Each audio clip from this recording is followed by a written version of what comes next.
In a tragic incident, a 57-year-old man shot and killed his 35-year-old son with a licensed gun following a heated argument at Kautruk Awang Laikai in Imphal West District.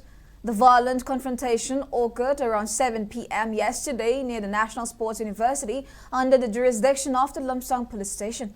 According to reports, an argument escalated between the accused Ningthojam Samton and his son and Kishan, resulting in Samton shooting him in the chest and hand.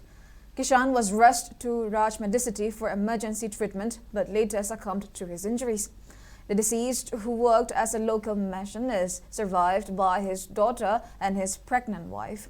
Following the incident, the accused fled the scene and remains at large. Lamsang police have registered a criminal case and launched a manhunt to apprehend Samton. Meanwhile, Kishan's body was deposited at the RIMS mortuary for a post-mortem examination. His final rites will be performed after the autopsy, and in the wake of the tragedy, local residents convened an emergency meeting and passed a resolution to permanently banish Samton from the locality.